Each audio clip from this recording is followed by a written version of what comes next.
also honored today to have our guest speaker, Dr. Melissa Gillett. Dr. Gillett is consultant chemical pathologist at Western Diagnostic Pathology and Pathwest Laboratory Medicine in Perth, Australia. She graduated from the University of Western Australia and completed her internship at Sir Charles Gardner Hospital. She undertook her specialist training in endocrinology and chemical pathology at Fremantle Hospital, Sir Charles Gardner Hospital, and Royal Perth Hospital, and her particular area of interest is endocrine biochemistry. Without further ado, Dr. Gillett, please. Thank you very much. Thank you, and thank you so much for the invitation. It's lovely to be here today and give this presentation. So as you've already learned a little bit about me and about my background, so I am dual trained as an endocrinologist and a chemical pathologist. So I'll be talking to you today about anti-Mullerian hormone, and given its sort of role in reproductive endocrinology is certainly something that I'm quite interested in. And it's already been noted that I've got two workplaces. So I've got sessional appointments at both Western Diagnostic Pathology and at Pathwest. So before I start talking about anti-Mullerian hormone, I thought I would just share a little bit about my workplaces and just give you a sense of how the laboratory networks here in Perth and in Western Australia more broadly work. So Pathwest is a public pathology provider and it services the entirety of Western Australia. We've got a large network of some 27 laboratories scattered across the state. Western Diagnostic Pathology, on the other hand, is a private pathology provider, and it not only services Western Australia but also the Northern Territory.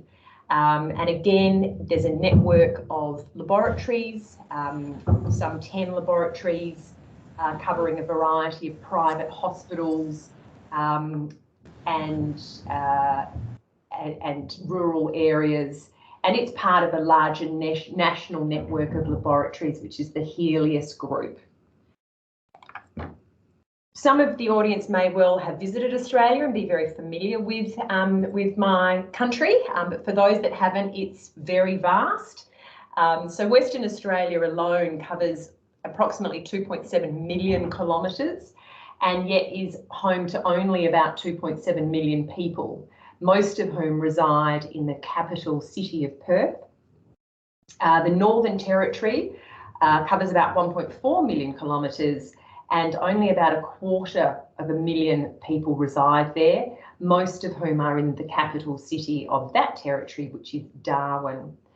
And just putting it into comparison for some of our Asian neighbours, India are not dissimilar size, and yet the population is approximately 1.3 billion. Likewise, Singapore, tiny by comparison, and yet a far more sizable population. So trying to service a very disparate population certainly has some operational challenges, and obviously we try very hard to have adequate healthcare to all West Australians and Australians, regardless of whether they be in rural or remote regions. So just a quick map of Australia. So I'm based here in Perth, and Pathwest has laboratories in these larger regional centres. Wyndham is some 2,500 kilometres away from Perth, so it's a great distance that we've got to get samples down to our larger tertiary central laboratories. As I said, Western Diagnostics also services the Northern Territory. So combined, the Northern Territory and Western Australia are sort of half the land mass. And Western Diagnostic Pathology has a lab in Darwin and also in Alice Springs, which is about as remote a centre as you can get. So it certainly makes for some interesting challenges for our workplace. So moving on to my talk proper, I'll cover a little bit about the sort of normal physiology and when things go wrong, why pathology might occur. I'll discuss some of the current clinical applications and clinical utility of anti-Müllerian hormone, and to try and illustrate some of those clinical applications, there will be some case studies interspersed throughout, which hopefully you'll find sort of illuminating. So a little bit of background about anti-Müllerian hormone. It's a glycoprotein dimer. It looks a little bit like a butterfly with its 2 units. So 2 identical subunits, approximately 140 kilodaltons. It's produced in the Sertoli cells in males, in the testis, and Granulosa cells in females in the ovary. It's a relative newcomer. So it was a French physiologist back in the 50s who first identified that a hormone with the actions of AMH had to exist.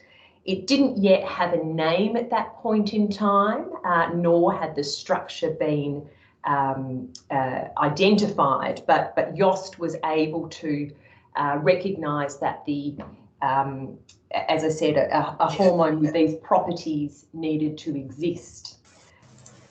The first bioassays came into existence in the late 60s, obviously at that stage very much sort of a research setting only, no real rollout into clinical medicine at that point. RIAs became available in the 80s, and then after that, manufacturers such as Beckman Coulter developed commercially available ELISA assays. AMH was mapped to the short arm of chromosome 19 in 1987, and Roche was the first to launch a fully automated immunoassay in 2015. And Roche is the platform that our both the laboratory at Path West and at Western Diagnostics utilise, although there are other fully automated immunoassays supported by Beckman Coulter, either on their Access or DXI platforms. I won't spend too much time on the signalling pathway for AMH, but this cartoon gives a brief schematic of what goes on. So AMH is part or is a member of the transforming growth factor beta superfamily, and all TGF-beta proteins have signalling that occurs via 2 receptor types and then via 2 SMAD proteins. And so the full-length AMH undergoes cleavage. The C-terminal dimer associates with the AMH receptor type 2, which is highly specific for AMH. The pro region dissociates. The type 1 receptor forms a signalling receptor complex, and then further intracellular signalling occurs, turning on AMH responsive genes. So just moving on a little bit more now into the sort of the physiology, and then in turn how that gives clinical applications for use. So I'll talk a little bit about the embryonal development role in both the female and the male fetus, and then I'll spend a bit of time talking about how AMH has a clinical role in the assessment of indeterminate genitalia in newborn infants, assessment of ovarian reserve, assessment of polycystic ovarian syndrome, current applications in the in vitro fertilisation area, and lastly, an application as a tumour marker for granulosa cell ovarian malignancies. Now, given that most of these clinical applications are in females, you may be somewhat erroneously thinking that AMH is a female hormone. It's actually not. It's present in far higher concentrations in males than females. So these are the reference intervals that we quote, which have been derived in both males and females and in both paediatric and adult settings. So you can see that for any given age, that male reference intervals are several-fold higher than female children of the same age. In male adolescents, results do decline significantly down to lower levels in adult males.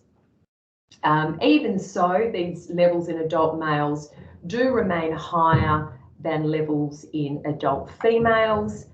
And by the time of postmenopause in women, levels of AMH should be undetectable. Lastly, we do quote higher expected levels in women with polycystic ovarian syndrome, and as I go through my talk, I'll discuss why that might be the case. So moving on to a little bit of embryology and fetal development. So early in fetal development, there's actually a common urogenital tract in both male and female infants. So early on, all fetuses will have these structures in the urogenital tract, the Müllerian duct structure shown here in blue, and then the Wolffian duct structure shown here in red. As males develop, the Müllerian duct regresses, the Wolffian system develops, and you end up with internal and external male genitalia. On the other hand, in females, it's the Müllerian duct structure that persists and the Wolffian duct structure that regresses, ending up in female internal reproductive organs. So why does that happen? It's a complex cascade of hormones, but we'll start off describing what occurs in male development initially.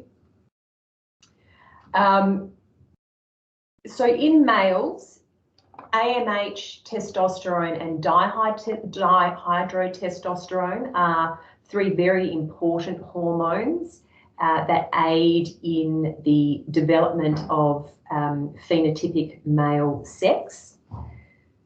So AMH is formed by the Sertoli cells in the fetal testis, and this is starting as early as 6 weeks of gestation. And AMH has a very key role in the regression of the Müllerian duct structure, hence the name of the hormone, Anti-Mullerian Hormone. So it causes regression of that Müllerian duct structure. Testosterone is secreted by the fetal testis, and beginning at around about 8 weeks, directly stimulates the Wolffian duct structures to differentiate into the epididymis, the vas deferens, the seminal vesicles, and the ejaculatory ducts. So initially testosterone is under control of placental HCG, but a little later in development it is under the control of fetal pituitary LH. Lastly, dihydrotestosterone, which is formed by the 5-alpha reduction of testosterone, is key in regulation of development of the prostate and the male external genitalia, which is largely complete by about 12 weeks of gestation. So just coming back to this little cartoon that I showed before, so AMH in a male causes regression of the Müllerian duct structures, which was shown here in blue. Then testosterone kicks in, causes development of the Wolffian duct structures into what will become the epididymis, the testis, the vas deferens. And then finally, dihydrotestosterone is key in forming the prostate and the external male genitalia. So a number of key hormones at a very early stage in gestation causing development of normal male internal and external reproductive organs. Moving on to what happens in female fetal development. And this is quite interesting in as much as if male development is not initiated, then the default position is that the female phenotype will predominate. So if there is not initiation of male development and consequently there's a lack of androgen influence, then ovarian development will occur around about week 10. The internal female reproductive tract is formed from the Müllerian ducts, with the cephalic portions developing into the fallopian tubes and the caudal portions fusing to become the uterus. So coming back once again to this little cartoon, I think it's relatively simple to see how the Wolffian ducts, the Müllerian ducts, when they persist in the setting of a female, go on to form the fallopian tubes and fuse to form the uterus. Meanwhile, the Wolffian duct structure regresses altogether. So moving on to some clinical applications, and the first one that I wanted to talk about was how AMH can be helpful in the assessment of indeterminate genitalia. So when normal development doesn't occur for a variety of reasons, how can AMH be helpful as part of the diagnostic algorithm for clinicians? Now, one of the key tests that does need to be undertaken is a karyotype. So a female would be expected to have an XX karyotype, a male would be expected to have an XY karyotype. In a female infant or an infant with XX karyotype but with indeterminate genitalia, one very important and helpful test is 17-hydroxyprogesterone. If that is increased and an AMH is within the normal female range, then common reasons would be conditions such as congenital adrenal hyperplasia due to 21-hydroxylase deficiency.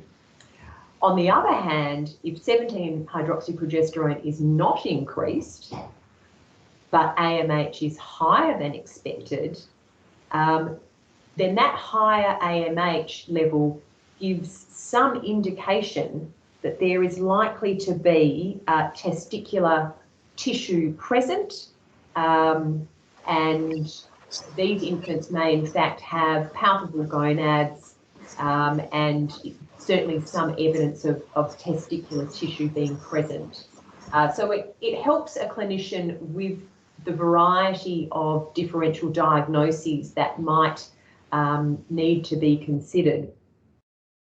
On the other hand, if an infant has an XY karyotype, so should phenotypically be male, but has indeterminate genitalia, then an AMH that is within the male reference interval, but the infant does not look phenotypically male, suggests that perhaps there's a problem with dihydrotestosterone synthesis or action. So as you'll recall from my earlier slides, DHT in particular plays a very key role in development of normal external male genitalia. And so some of the conditions that might need to be considered would be things like androgen insensitivity syndrome or 5-alpha reductase deficiency. So again, helps a clinician with the various differential diagnoses. Some infants with an XY carrier type may even have a uterus present. This is an incredibly rare condition associated with low AMH levels, and this would be persistent Müllerian duct syndrome. So AMH deficiency would be a hallmark. Occasionally that same clinical scenario can occur with mutations of the AMH receptor 2, in which case there's actually increased levels of AMH. So it is complex, but AMH can have a useful diagnostic role in terms of, as I said, the differential diagnosis. I just thought I'd show one slide explaining why infants with congenital adrenal hyperplasia have increased levels of 17-hydroxyprogesterone. This is the steroid pathway that occurs within the adrenal cortex. Aldosterone and cortisol are obviously key hormones for maintaining normal blood pressure, normal salt and water balance, and are critical for maintaining life. In an infant with congenital adrenal hyperplasia, the most common cause is an enzyme block at 21-hydroxylase, which occurs through here. And so the infant is unable to make adequate amounts of aldosterone or cortisol. Subsequently, there is increased substrate going in, but it's unable to get past the enzyme block, and it will get shunted across to make androgens, which is why female infants with congenital adrenal hyperplasia will apparently be androgenized because of these higher circulating levels of androgens. It also explains why 17-hydroxyprogesterone is a useful diagnostic test for this condition. Because of this block, again, at the 21-hydroxylase, you will get an increase in 17-hydroxyprogesterone because it is unable to be converted through to cortisol.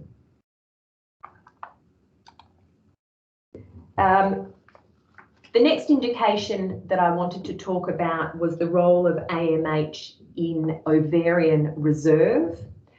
Certainly in Australia, when this test was first launched, it was referred to in lay literature as the egg timer test.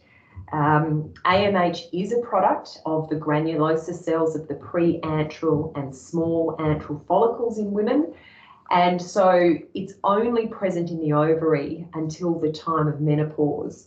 When all eggs have been exhausted in the ovary, then AMH will be absent in these women. AMH has a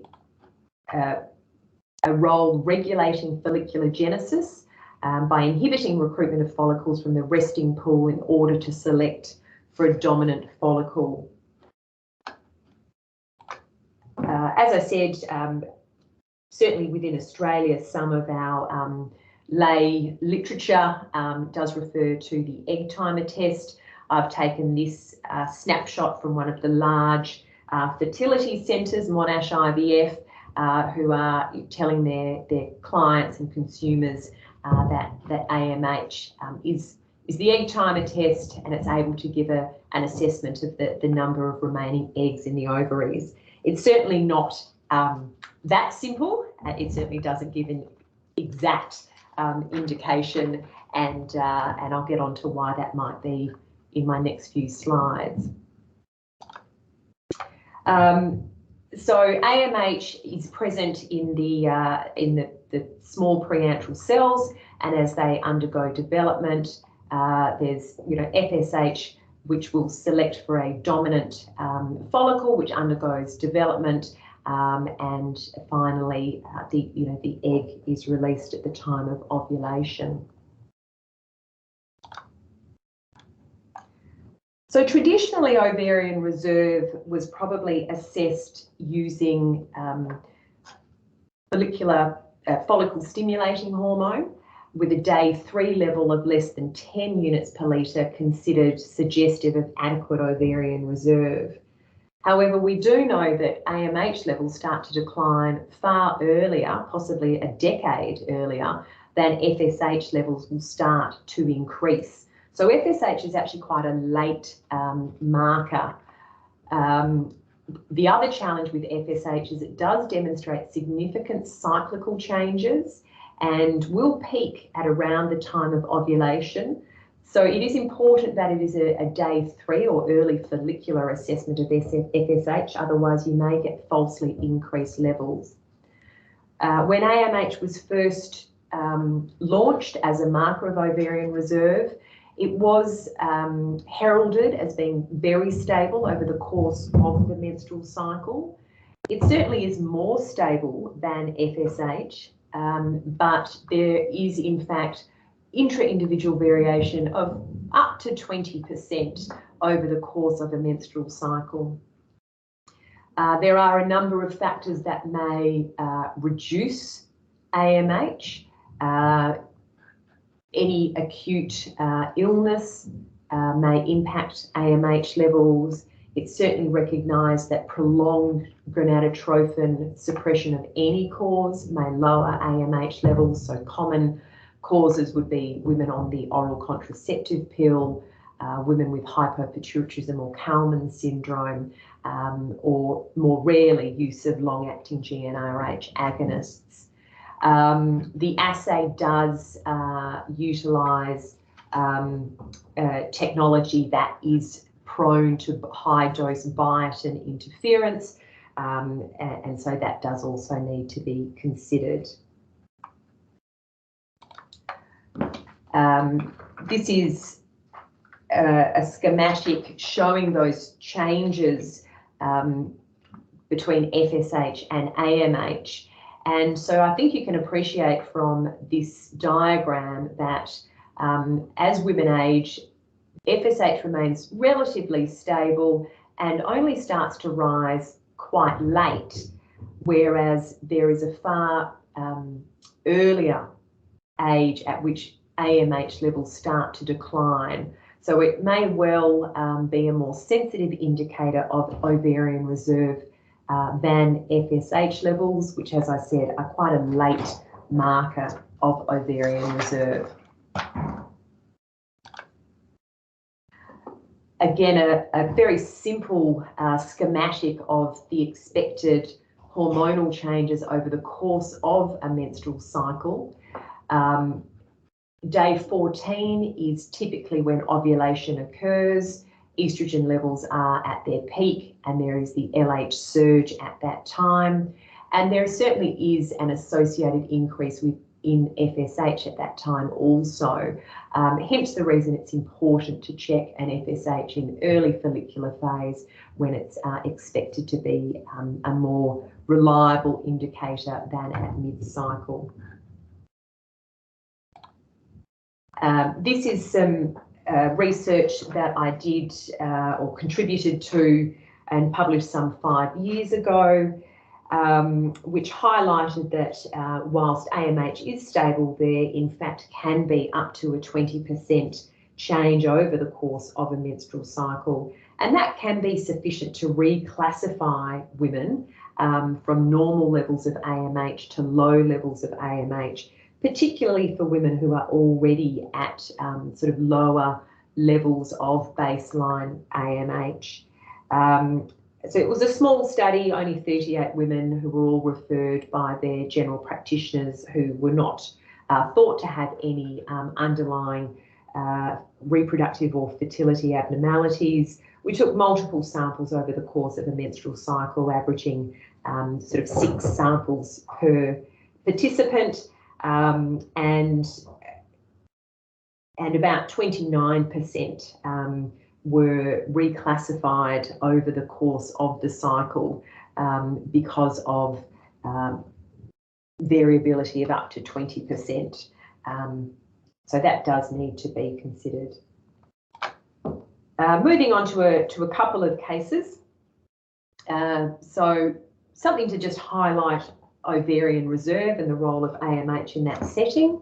So 39-year-old lady, and the request form, clinical information provided was of infertility, and she had the following results in January this year. So you can see that her FSH is less than 10. A progesterone of 7 does suggest that it was not taken on day 3 of her cycle.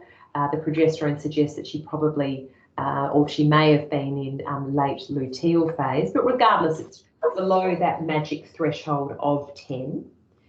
A little bit later, a mid-luteal phase progesterone was checked, and it was 32. We would say that a progesterone greater than 30 would be consistent with ovulatory cycles, so it would appear that this woman was still cycling. Having said that, her AMH was significantly low for her age, so giving some indication that there was impaired ovarian reserve, which may account for her infertility, despite the fact that she appeared to be having ovulatory cycles on the basis of her progesterone. Another example, a 30-year-old female this time, and she's had a tough couple of years. She was diagnosed with Hodgkin's lymphoma in February 2019. She had disseminated disease at the time of diagnosis, so stage 4 disease on PET imaging. She was treated with aggressive chemotherapy and luckily was able to achieve clinical remission from June 2019. Being a young woman, fertility was something that she desired, and so efforts were made to ensure preservation of fertility for her. She was advised to avoid pregnancy for 24 months post-chemotherapy. She was treated with Zoladex, which is a GnRH agonist, during chemotherapy. This has been demonstrated to improve fertility. So obviously chemotherapy can be, is obviously cytotoxic and can cause damage to the ovaries. It's thought that the GnRH suppresses or causes ovarian suppression and is likely to decrease the number of primordial follicles entering the differentiation stage at a time when they would be more vulnerable to chemotherapy. So it certainly has been documented to offer maintenance of fertility. Despite Zoladex therapy, she also underwent egg harvesting prior to chemotherapy, so back in March 2019, and a number of eggs were harvested and 5 embryos were successfully fertilised and were stored. Following chemotherapy cessation, she had restoration of regular menses from March 2020. Some biochemistry for her. So pre-chemotherapy, her FSH was unremarkable. Interestingly, her AMH was a little low for her age. During chemotherapy, her AMH dipped down further. Now, this may be an expected response to the GnRH agonist therapy, but obviously could also represent a true decrease in her ovarian reserve as a consequence of the chemotherapy. Post-chemotherapy, her FSH again remained unremarkable. AMH was interestingly a little bit lower, and then more recently the AMH seemed to have come up. In July, her FSH was frankly suppressed, which was unusual given her previous results. Because of that FSH, the doctor went on and did a few more hormone tests. So she had a suppressed FSH, LH, and a very high E2. And I'm sure many people in the audience would be familiar that that pattern would be very typical for somebody who was pregnant. So an HCG was added on, which was 12,500 units per litre. And this is a very good news story. She was 16 weeks pregnant and had conceived naturally. So certainly she was able to preserve her fertility despite her chemotherapy. And so far, those harvested embryos have not needed to be used. PCOS is a polycystic ovarian syndrome. It's the leading cause of anovulatory infertility. It's characterised by a spectrum of signs and symptoms encompassing androgen excess, ovulatory dysfunction, and typical polycystic ovarian morphology, along with cardiometabolic abnormalities, including insulin resistance and hypertension. AMH levels are often higher in PCOS due to the increased number of antral follicles that are often present.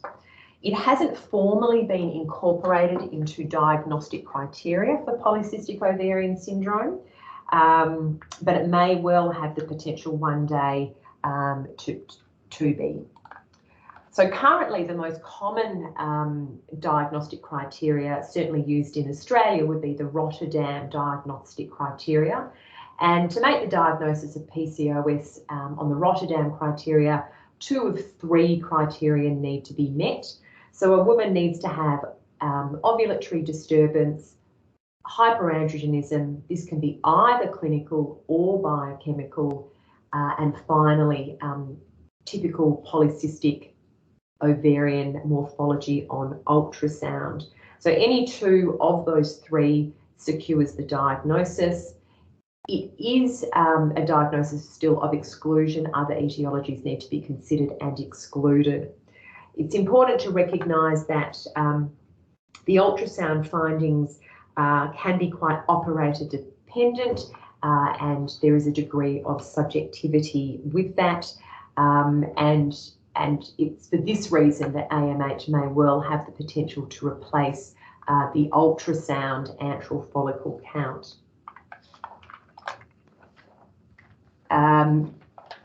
IVF is another setting in which AMH has a clinical role. There's good evidence to suggest that lower AMH levels predict a poorer ovarian response to controlled ovarian stimulation, and higher AMH rates predict increased risk of ovarian hyperstimulation syndrome. AMH levels can be used to individualise dosing algorithms for drugs such as Rekovelle, which is a relatively newly launched recombinant FSH used for controlled ovarian stimulation. And higher AMH levels are certainly predictive of a greater chance of pregnancy in women in the sort of older age category. So Rekovelle does have a dosing algorithm based on AMH levels and a woman's weight. In some countries, Rekovelle have launched their own app, so clinicians and or their patients can actually plug in their weight, their AMH result, and it provides them with the dose that they need to use. This particular app is not available in Australia, but it is available in some markets.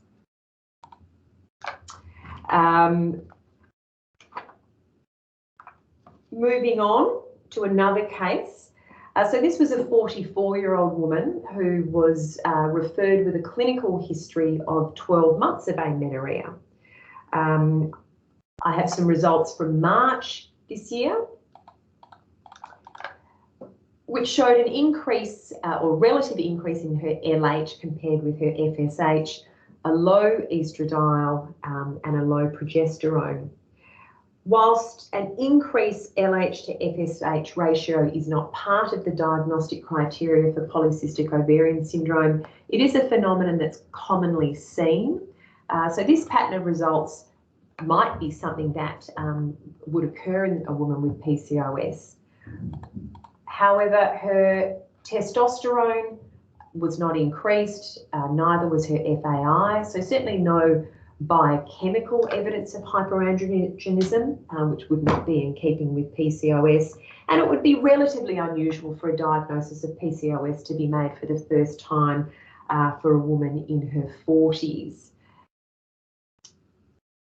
The other test that was requested was an AMH, and in this woman it was grossly increased. And whilst AMH may be a little bit higher in PCOS, we would not expect levels this high. You may recall in one of my earlier slides, we quote an expected range in PCOS of 22 to 90. So this is, many-fold higher than that. The AMH was requested really as a screen for menopause, given that she was in her mid-40s. Again, the FSH was not suggestive of menopause as it was not increased.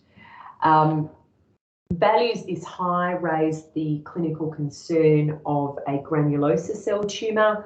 So we did liaise with the requesting clinician and suggested ovarian imaging be urgently arranged. And this did indeed show a solid ovarian lesion, and she was referred to our oncology colleagues. The AMH level continued to rise. All other associated tumour markers were within normal limits. So she's been referred for the surgical management in the first instance.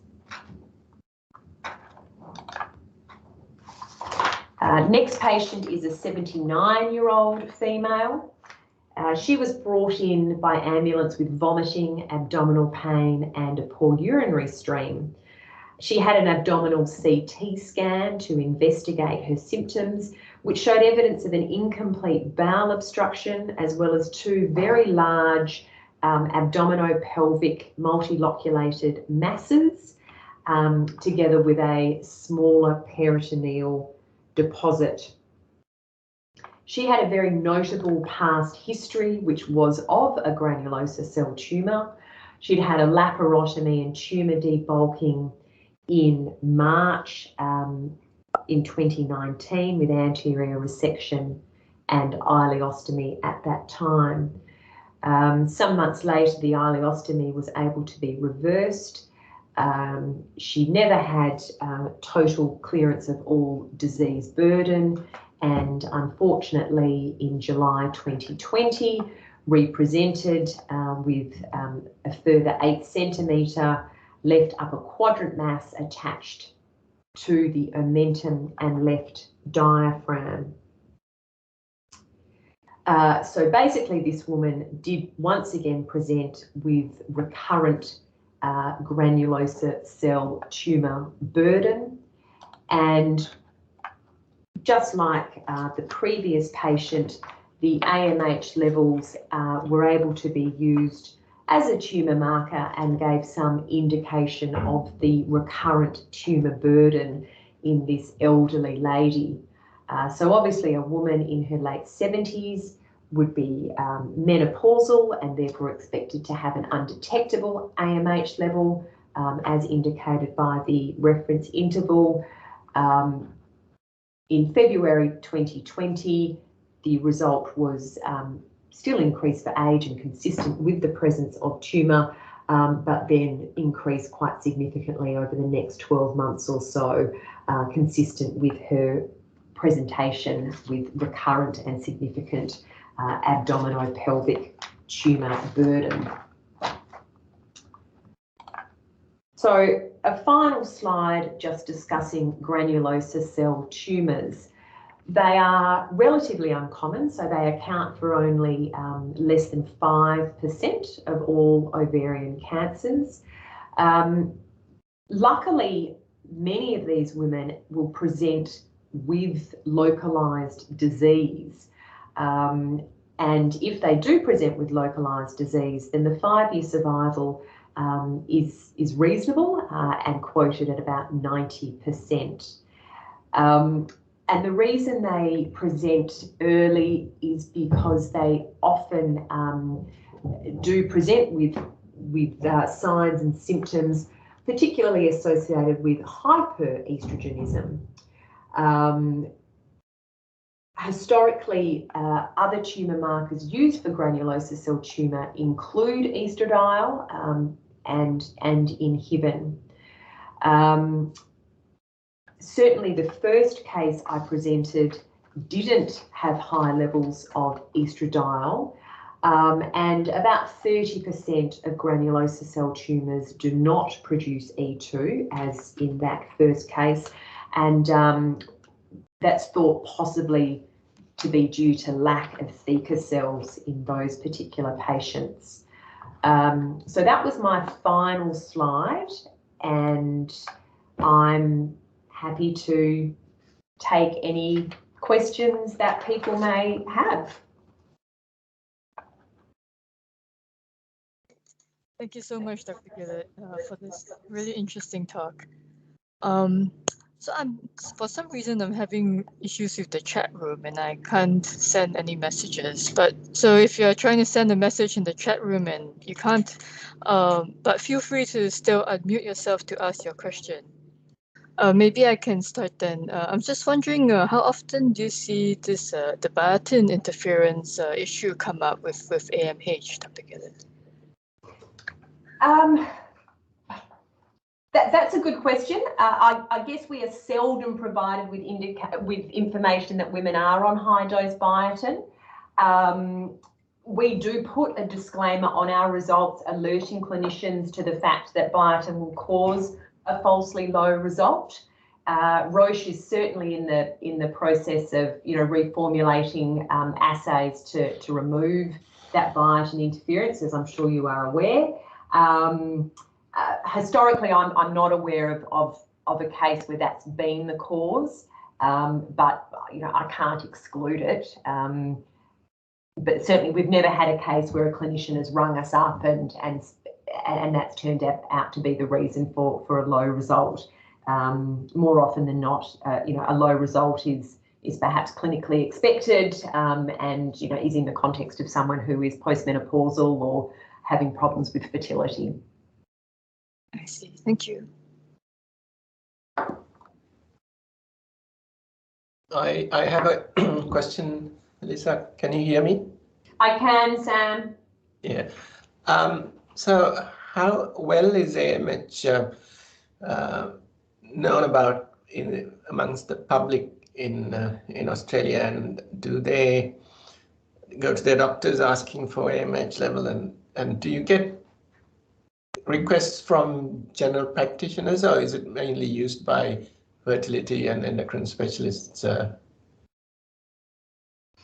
We would get a lot of requests from GPs. I think there is, I think there is a lot of literature available in, in the general, population.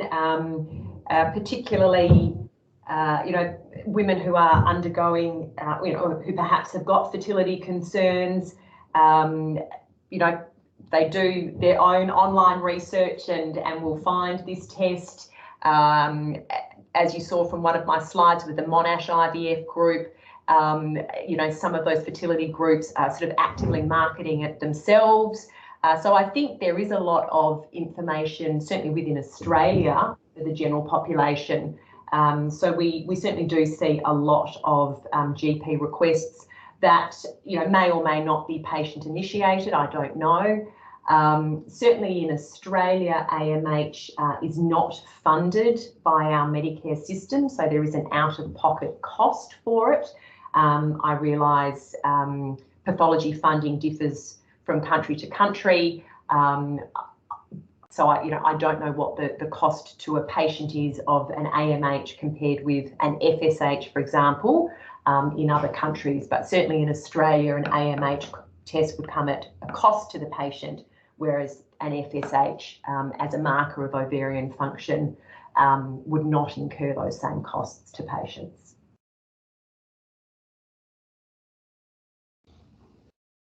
And is it now common practice to request it as part of testing for PCOS, or has it not caught on yet?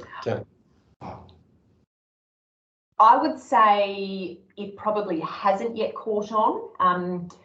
As I said, whilst it shows some real promise, it's not yet incorporated into any of the formal diagnostic criteria. So I imagine if and when those diagnostic criteria do get updated and do incorporate AMH, that's likely to change. I mean, certainly some clinicians do request it in that context.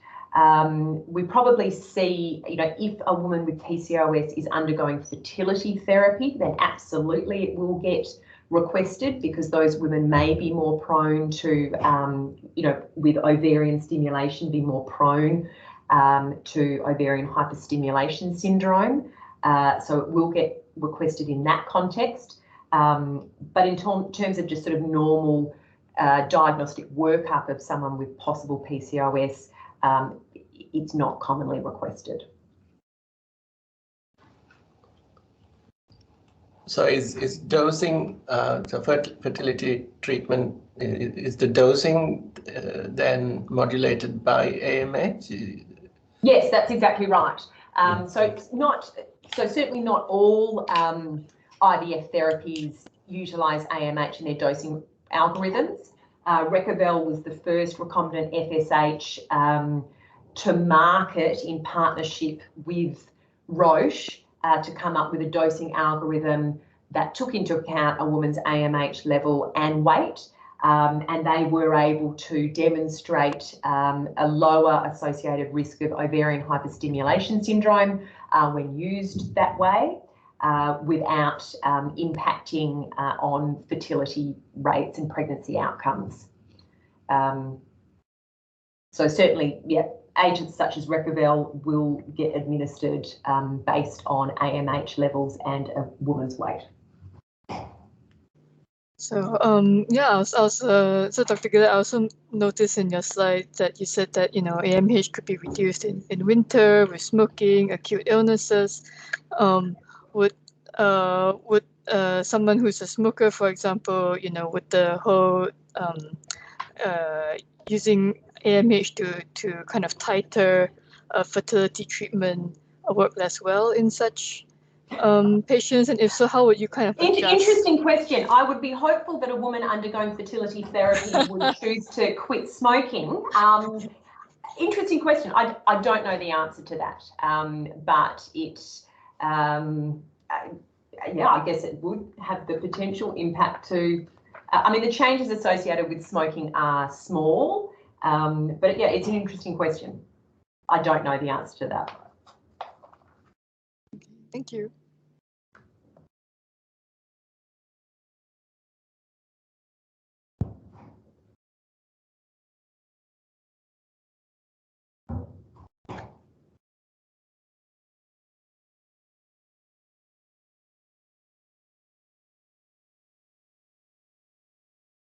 It's really a bit of pity about the chat, because usually we get lots of questions from the chat. So I want to encourage folks again to kind of unmute themselves and ask questions.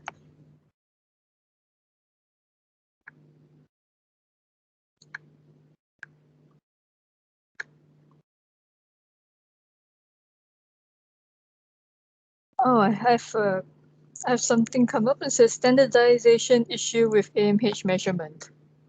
Oh, is my chat working suddenly? Are you aware of any, with the different AMH assays? Yeah, so I mean, I guess the two commercially available, fully automated immunoassays, Roche and Beckman. It is not an assay that is, that has been standardised. So results may differ slightly. And so that's certainly part of the reason that with a drug like Rekovelle, it is only the Roche AMH levels that are to be used in their dosing algorithms. There is research and publications coming out with sort of Beckman AMH levels that could be that could also be utilised. So results, whilst similar, are certainly not identical because it is not a standardised assay. I see. Right, so it's important to have values that are specific to the assay that you're using. Yeah, absolutely, and certainly our reference intervals that we quote are applicable to the Roche assay.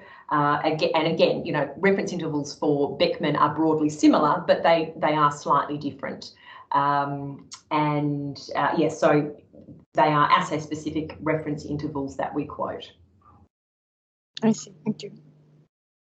Okay, so we're up to the hour. So thank you very much to Dr. Gillett for this wonderful comprehensive presentation on AMH. I think you really covered all the bases really excellently. And thank you everyone for your attendance this month. Our next webinar in August will be on serum protein electrophoresis. So